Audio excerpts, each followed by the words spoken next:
6 atitudes que você jamais pode fazer ao subir no altar. 6 comportamentos que você jamais pode fazer no altar. Vou falar para você agora, quando você for subir no altar, peço que você não faça isso de jeito nenhum, tá bom, gente? Eu quero agradecer você que está aqui no canal e peço, por favor, me dá uma força com esse canal, me ajuda a compartilhar, se inscrevendo, ativando o sininho e compartilhando, tá bom? Olha só, gente, muita gente sobe no altar e comete erros, comete problemas que, por causa disso, nunca mais ele sobe novamente. Poxa, o irmão nunca mais pregou, com certeza ele fez alguma coisa errada.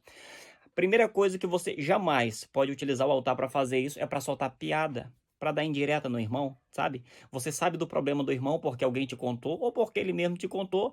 Aí no dia que você vai pregar, você prega em cima da vida do camarada. Você fala o problema dele, até parece que Deus está te revelando, mas não é piada. Sabe?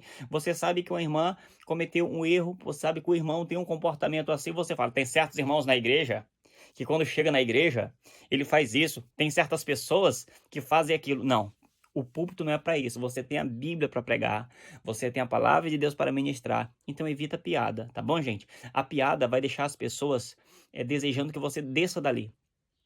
Vai fazer com que o pastor pare de te chamar. Vai fazer com que um líder, ou com, digamos, se é o pastor que solta piada, vai fazer com que as ovelhas vão embora da igreja. E se é algum obreiro, nunca mais ele sobe no altar novamente. Então, corta as piadas, corta as indiretas. Deus não é Deus de indireta. Deus fala a sua palavra e ela é uma espada de dois gumes, tá bom, gente? A segunda coisa que você jamais pode fazer quando subir no altar, você não pode distorcer o que é ensinado pela igreja. Você não pode distorcer o que o pastor já ensina. Se a igreja tem uma liturgia, a igreja tem um livro de regras, de princípios e valores, você não pode subir no altar e no altar discordar daquilo que já é ensinado, tá bom? Por exemplo, o pastor ensina lá no altar que dízimo é 10%. Aí você pega o microfone quando vai pregar, você diz: irmãos, o dízimo é 10%, mas no dia que você puder trazer só 5% ou só 2% ou nada, depende. Irmão, se lá o pastor está ensinando que é 10%, você não tem o direito de mudar. Ele é o sacerdote. É ele que coloca as regras ali. A outra coisa é a seguinte: se o pastor ensina, por exemplo, que você tem que viver sem cortar o cabelo, no caso as mulheres, tem igrejas que são assim, se ele diz que não pode cortar o cabelo de jeito nenhum, você não pode subir no altar, mostrando outro versículo e dizendo que pode sim cortar o cabelo, que não tem nada a ver. Cada igreja tem os seus costumes, e se essa daí não pode cortar, você não pode subir no altar para desfazer o que ele diz. Quem quiser congregar ali vai ter que seguir a regra que aquela igreja diz, tá legal?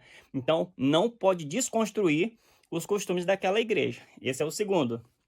O terceiro é usar o altar para se vingar. Você tá entendendo? Tem gente que pega o altar para se vingar. Digamos, ele tá ouvindo uma pregação, aí alguém falou um monte de coisa que bateu nele. Aí ele pensa, no dia que eu subir no altar, ele vai ver. Deixa eu pegar esse microfone que ele vai ver. Aí no dia que você pega esse microfone, você começa: eu quero dizer nessa noite, eu sou uma pessoa, eu não vim aqui atrás de marido não. Digamos que alguém está ensinando isso. Eu não vim aqui. Você não pode fazer isso. Não use o altar para se vingar.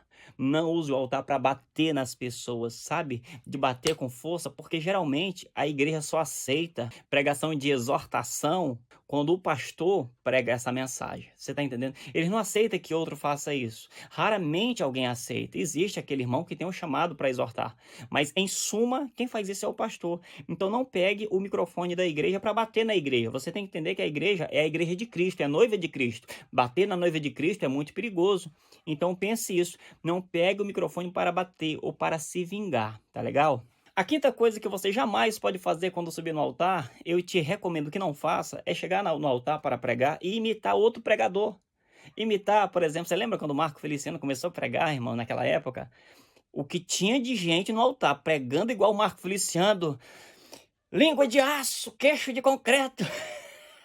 Gente, tinha muito isso. Senhor, coloca 5 anjos aqui em minha volta, porque não sei o quê. Antigamente as pessoas imitavam muito, no meu tempo, imitava muito, quando ninguém conhecia Marco Feliciano nem nada e nem os demais. No meu tempo, eles imitavam muito Napoleão Falcão, sabe? Nesta noite, eu quero dizer, e não sei o quê. Sabe aqueles pregadores pentecostais? Quem pregava daquele jeito ali, meu irmão, sabe o que eu quero te dizer agora? Você vai pregar, seja você mesmo. Deus quer te usar no teu estilo próprio, da forma que você é, do jeito que Ele te chamou. Deus não te chamou para você ser igual a outra pessoa. Deus te chamou para ser você. Quando você chegar no céu, Ele não vai dizer para você: por que você não foi que nem Moisés?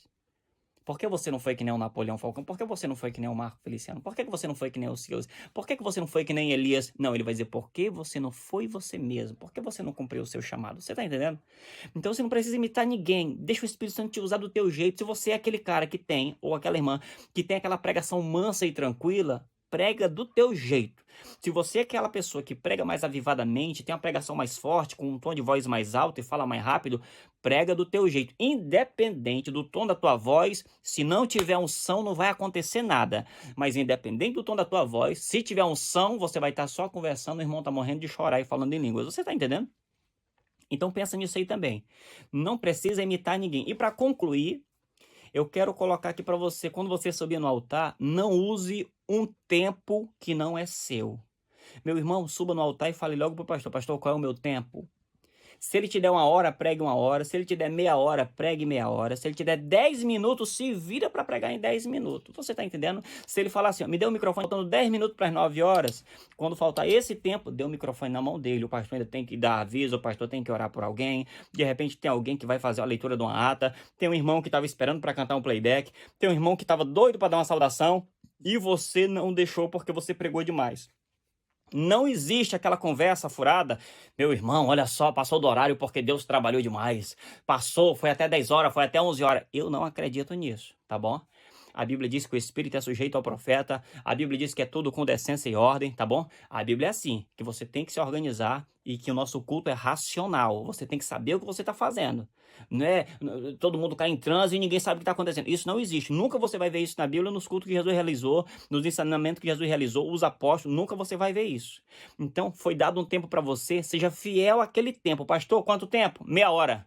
Deu meia hora, tá aqui, pastor, o microfone. Meu irmão, se você for fiel no horário, toda vez você vai ter oportunidade para subir de novo. Mas é muito provável que as pessoas que fogem do horário, que roubam o tempo, o pastor fica tão inquieto e nunca mais você vai subir no altar novamente. O pastor te chamou para fazer uma oraçãozinha pela família, uma oraçãozinha pela leitura da palavra. Faça uma oração curta, irmão. O culto tem horário, tem várias pessoas que têm que se apresentar.